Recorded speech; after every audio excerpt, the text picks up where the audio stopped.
Auteur et conférencier américain, il est devenu célèbre grâce à sa série de livres de développement personnel Chicken Soup for the Soul. Son nom c'est Jack Canfield et voici le top 3 de ses clés de la réussite. Alors, première clé, croyez en vous. Avant le 6 mai 1954, la croyance mondiale par rapport à la course One Mile, qui est l'équivalent de 1,6 km, c'était la suivante. Impossible de faire moins de 4 minutes. Personne n'avait franchi cette barrière auparavant.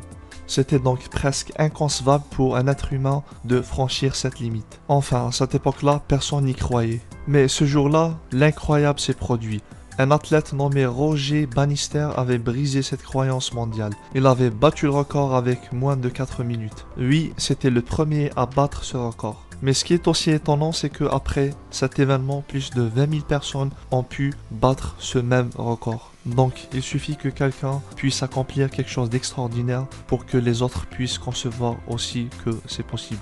Donc, pour revenir à Roger Bannister, c'est parce qu'il croyait en lui. Même si personne ne croit en lui, mais lui, il s'est dit « Je crois en moi et je vais le faire ». Donc, croire en soi est la base de tout accomplissement dans la vie. Peu importe ce que vous voulez créer ou accomplir, dès que vous commencez à croire en vous et à croire que c'est possible, eh ben, tout devient possible.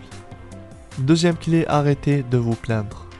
Alors, imaginez que nous avons deux personnes A et B qui veulent changer quelque chose dans leur vie.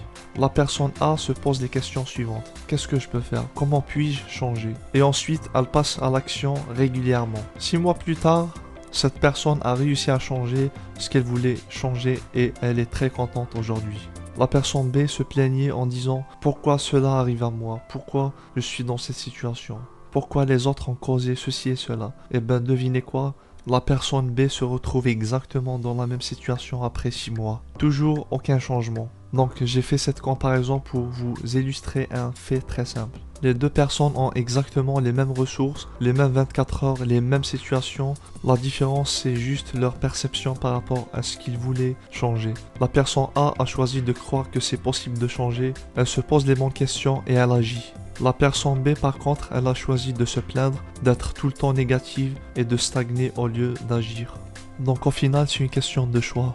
Est-ce que vous voulez continuer de vous plaindre ou bien vous choisissez d'agir et d'avoir de meilleurs résultats dans 1 an, 5 ans ou 10 ans? Troisième clé, soyez responsable. Donc l'une des meilleures leçons que j'ai apprises ces dernières années, c'est cette question de responsabilité à 100%.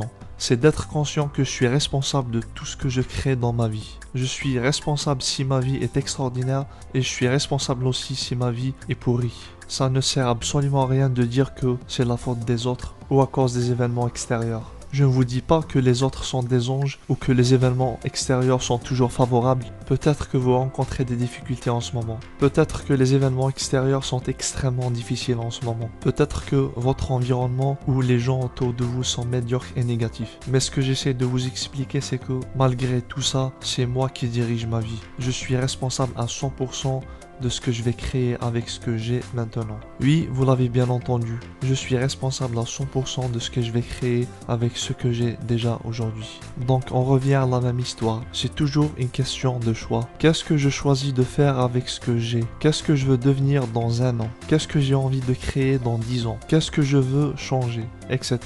Donc soyez responsable à 100% et posez-vous de bonnes questions. Donc voici en résumé les 3 clés que nous avons vues. Moi, ma clé préférée, c'est la 3e. Dites-moi dans les commentaires ce que vous en pensez. Donc, j'ai fait cette vidéo parce que Moussa Adama me l'avait demandé. Je termine donc avec cette citation de Jack Canfield et je vous invite à vous abonner, à liker, à partager au maximum mes vidéos pour faire connaître la chaîne. Suivez-moi sur Facebook et Twitter et je vous dis à très bientôt. Merci.